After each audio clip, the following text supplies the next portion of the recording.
Roster drop day is always a good day. Gregg Berhalter has released a list of 26 names who will participate in the September friendlies later on this month. The September friendlies are the last opportunity for players to impress Gregg Berhalter ahead of the 2022 World Cup. It is significant because it is an open secret that the vast majority of the players that Gregg Berhalter will take to Qatar will participate in the September roster. We're looking at probably 23, 22 of the names that are on the September roster will be on the Qatar roster as well. So who is on that list? Let's get into it. All that and more on this episode of the Yankee Report. What's up? My name is Sam. This is the Yankee Report, a show about the U.S. men's national team, all things American soccer. If you're into that, hit the subscribe button, hit the like button, become a member, support the movement. Let's get right into the roster. But before we do, let's hear a word from this week's sponsor. BetOnline is the fastest and easiest way to wager on all your favorite sports, contests, and events with first-to-market odds and lines. Find reviews and news for every league, including Major League Baseball, NFL, NBA, NHL, combat sports, esports, and even golf. BetOnline continues to be the top online resource for all of your sports information, from live in-game betting, props, and futures. Head to BetOnline today or use your mobile device to join today and make your first sports bet. Use our promo code BELIEVE50 to receive 50% welcome bonus on your first deposit.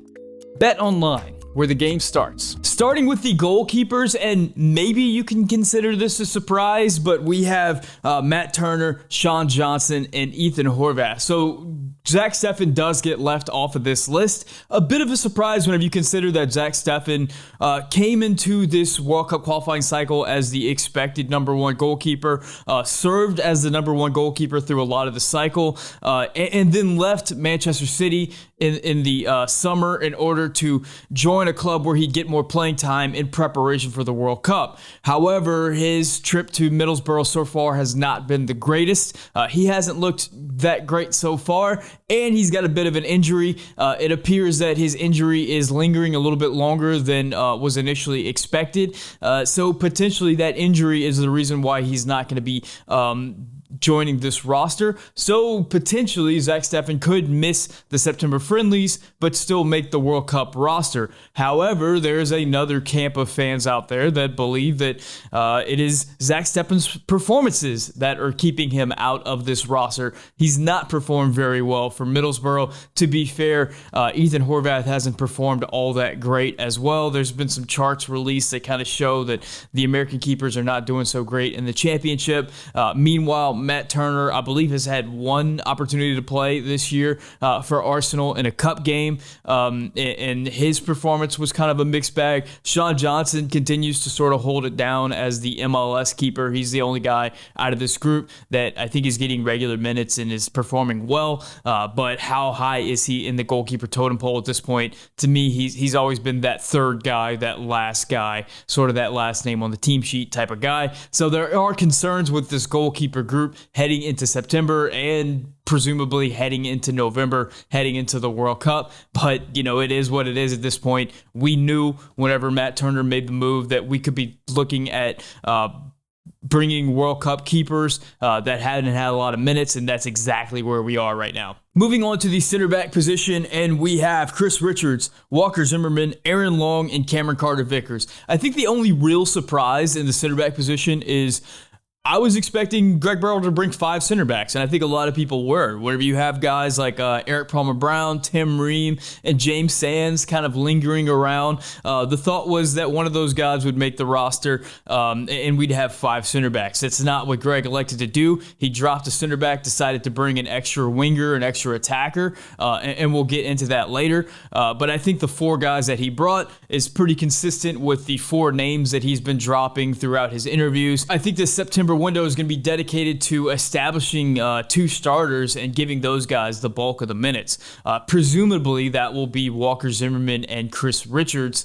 However, that's not decided. I think it's still fairly open in that regard. We're hoping that in this September window, we're going to see that Chris Richards is that player that we expect him to be, that he's a cut above, and that he can slot right in and be the exact defender that we need, that really athletic defender that wins aerial duels and wins one-on-one duels and is just mobile and is winning tackles all over the field. Hopefully we see that guy. If not, I think we're going to be really struggling in the center back position with an open competition between CCV and Aaron Long.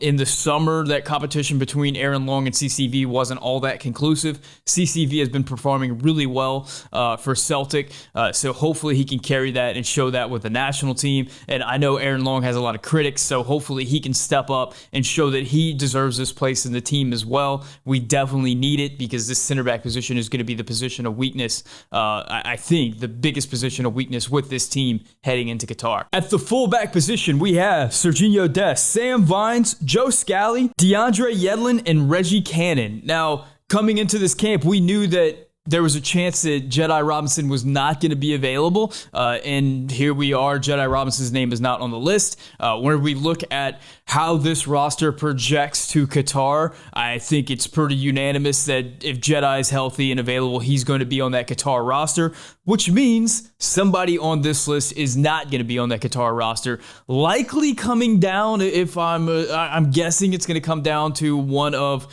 Sam Vines or Joe Scally. Those two are going to be competing for this backup left back position. Sam Vines, of course, hasn't been with the national team in a long time. He performed, I guess, okay in the Gold Cup, but we really haven't seen much of him since then. Since then, he's moved over to Belgium, and he's been participating week in, week out with Antwerp, and by all accounts, he's been playing pretty well over there. So I'm anxious to see if he can provide that backup, that backup left back spot, somebody that we can depend on to come into the game if Jedi is not available for whatever reason. Joe Scally is the player with all the upside, the player that all the fans love, the player that if I criticize a little bit, everybody gets mad at me in the comments section. Well, we don't have a lot of time between now and the World Cup. He's got to be better right now. He's got to show it right now. He's got another opportunity with Jedi out to come into the national team and show what he can do. This is his last opportunity. He's got to come in and perform right now. We know that he's shown it with Borussia Mönchengladbach week in and week out, but he's got to show it with the national team right now. If he does, I'm all in, baby. He has a lot of upside. We know about his athletic ability. We know about his defending in the Bundesliga. If he can transition that to the national team, I think he'll earn a plane ticket to Qatar. So we'll see what he does in this camp. I think Serginho Dest's name is written in pen. He's the main guy. DeAndre Yedlin over Shaq Moore is odd to me. I got into this in the roster prediction video, but I think Shaq Moore has just flat out outplayed DeAndre Yedlin. Shaq Moore has been one of the best right backs in MLS. DeAndre Yedlin, not so much. I think Shaq Moore is a more dependable defender. He plays in a better ball.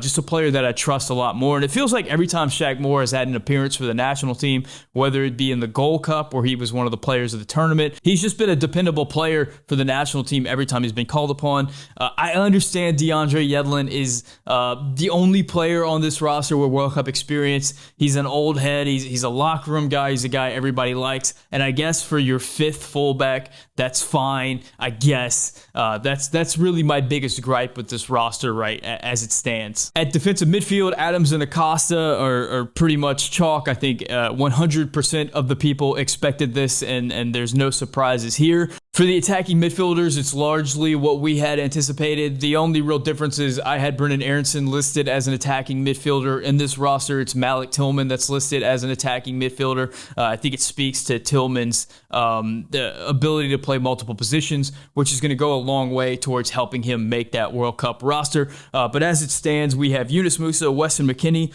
Luca De La Torre, and Malik Tillman. Of this list, Yunus Musa has put together some really nice games for Valencia this year. He really seems to be turning a corner as a player. Weston McKennie continues to get a bunch of minutes for Juventus, although his quality throughout those minutes have come into question. There's been questions about his form and whether or not he's the best choice for Juventus right now. All in all, I think Weston McKennie continues to be one of the best players for the national team right now, arguably the best American playing in Europe right now, and is going to be a fixture for the U.S. Just something to think about. Luca De La Torre has really struggled to get minutes since his move to Celta Vigo. Curious about what his form looks like right now and how he will be integrated into this national team moving forward, considering he just hasn't gotten a ton of playing time at all over in Spain. Moving on to the wingers, and we have Gio Reyna, Christian Pulisic, Brendan Aronson, Jordan Morris, and Paul Areola. I think a big surprise for me, at least, was the inclusion of Paul Areola over bringing a fifth center back like Tim Ream or James Sands or something like that. I watch a lot of FC Dallas, and I didn't think Paul Areola has been particularly good over the second half of the season. Not so much as good as he was during the first half of the season, but still, these are players on the back half of the roster, some of the last players on the list. I don't expect them to get a lot of minutes. And I think the big thing to remember is that Tim Weah is injured at the moment, and he's unavailable for this roster. Whenever he returns from injury, which he's expected to return from injury prior to the World Cup, that means one of these players is likely on their way out. I'm assuming it's going to be either Jordan Morris or Paul Areola, and I'm leaning towards Paul Areola as that odd man out who's going to miss Qatar, but I guess we'll get it. Maybe we'll see some of these guys play, and some of those questions will get answered, but I think that might relieve a little bit of the Paul Areola tension that I know a lot of the fans hold. For the players that are actually going to play and participate in this friendly window, I mean, the return of Gio Reyna is absolutely immense. We've talked ad nauseum about the U.S.'s inability to be creative in the final third, the inability to break down low blocks, and just the overall lackadaisical approach of the attack. Gio Reyna, I think, single-handedly is going to change a significant amount of that. He is by far the most creative player in the attacking third that we have, and I think we're going to see a different U.S. men's national team with him on the field as opposed to him off the field. Gregg Berhalter has said in interviews that he could see Gio Reyna playing as that winger position, that inside forward position type winger that we deploy, or the attacking midfielder that we saw Brendan Aronson play in previous camps. So interested to see where Gio actually gets deployed. Remember, we haven't seen Gio in a while. He did participate in the last round of World Cup qualifiers, but then he missed the June window. So just not a lot of time with the rest of the national team for Gio. So I know that Gregg is going to be anxious to build up that chemistry and that camaraderie with Gio in the group. Christian Pulisic comes into this camp as the unquestioned star of the U.S. men's national team. However, a player in a bit of turmoil. Reports that he wanted out of Chelsea but was not released from his contract. The displays of frustration at Chelsea, the walking off the pitch after the game without thanking the fans, the turmoil that has existed in the press between Christian Pulisic and Thomas Tuchel. Thomas Tuchel gets let go. A new manager comes in. Todd Bowley comes out and says the thing about the All-Star game. It's anti-American sentiment in England right now, and Christian Pulisic is kind of at ground zero for all of that. So I'm a little bit concerned or interested in what headspace Christian is in right now. Is he able to block all that out and just come in and perform? And maybe the national team is a safe space and a safe haven for Christian, and he can come in and just be that star player that we need him to be.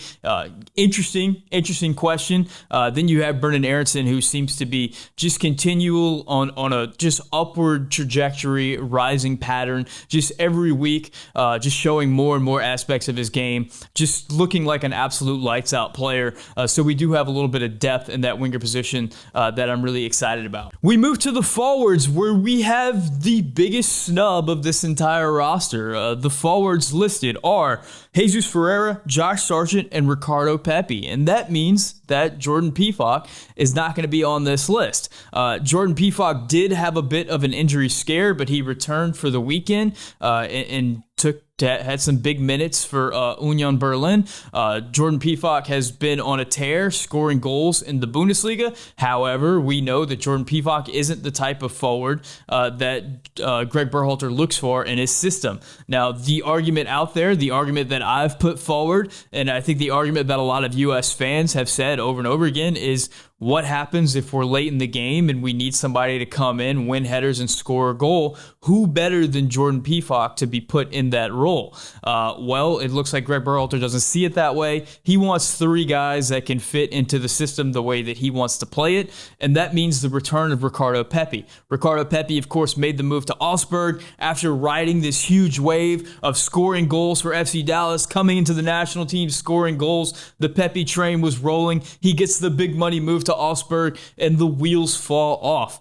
Pepi struggles to see the field. Pepi hasn't scored a goal in a long time at Augsburg. Pepi starts to not get called into the national team, and things are just not looking good. He gets to move over to Groningen, gets an opportunity to play right away. We kind of see some of that old Pepi, that old Pepi that we got so excited about in the past. This is a very young player. The story has not been written for this player. Hopefully this is a bounce back opportunity for him. You know that all U.S. men's national team fans love this guy and are pulling for him.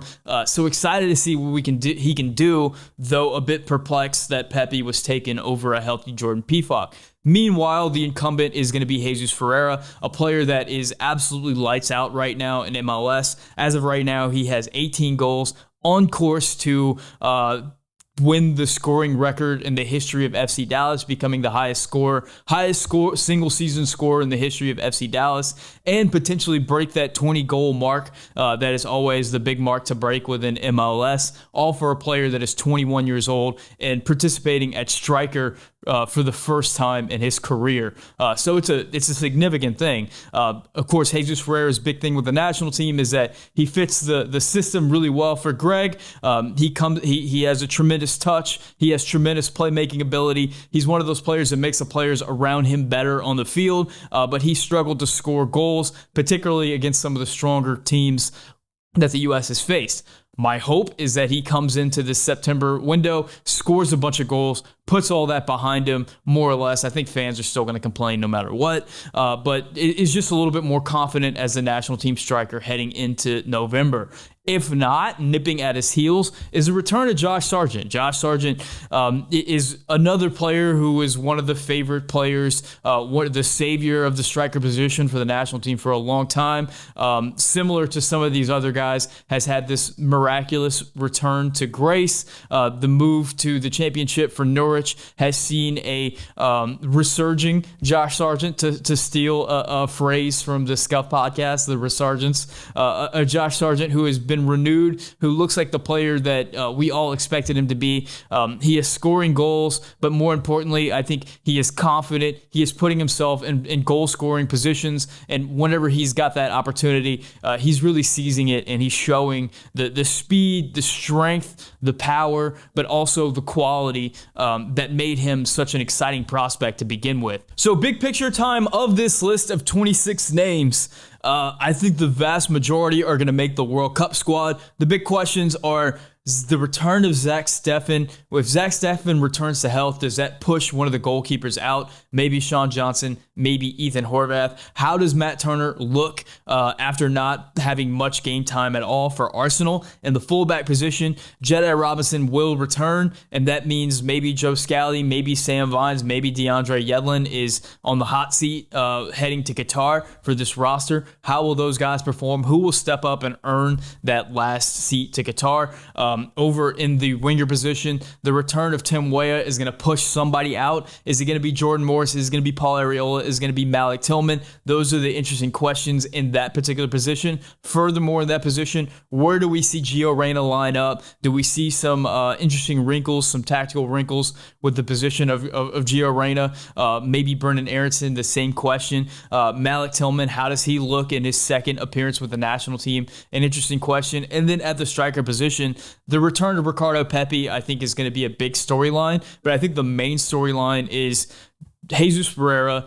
Can he score those goals? That's the big question mark that everybody points to for Jesus Ferreira. And the return of Josh Sargent. How does he look with the national team now that he's regained some form, regained some confidence? Is any one of these guys going to be able to step up and show that they have earned the right, that they deserve to be the main guy heading into Qatar as the U.S. striker? I think Jesus Ferreira is in the driver's seat right there, but I certainly don't think that he has it absolutely locked down heading into Qatar. So a lot of exciting positional battles, a lot of exciting players on this list. a really strong roster, a roster that a lot of these players have been through battles in World Cup qualifying and beyond. A lot of these players have been tested. We've seen a lot of these guys play these roles, and we know what they can do whenever they're playing at their best. And that's going to be the big question mark. Can Gregg get these guys playing their best whenever it's most important for them to do so? So I am really excited about September. This is going to be a lot of fun. So what are your thoughts on the roster? What are your thoughts? I think the biggest snub is Jordan Pefok. Is there anybody else that you're really disappointed in that didn't make the roster? I know there's going to be a lot of people upset about Morris and Long and Areola, the MLS contingent. That's always a big thing.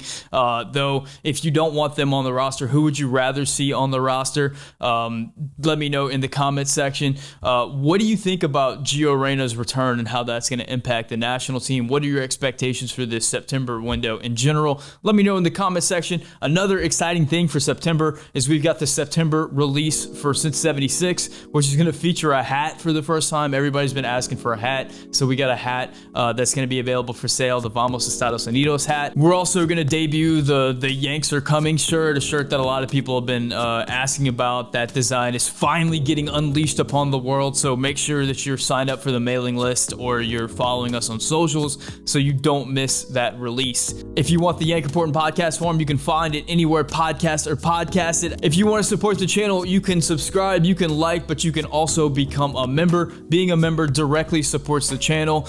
You get access to some special perks, like some special badges and stuff. Shout out to my tier 2 members: Manuel Oliveras, Mike Irish, Chris Matassa, Matthew Doyle, Matthew Hanna, Michael Baker, and Daniel McVeigh. Guys, thank you so much for watching. My name is Sam, and this is the Yank Report brought to you by Bet Online.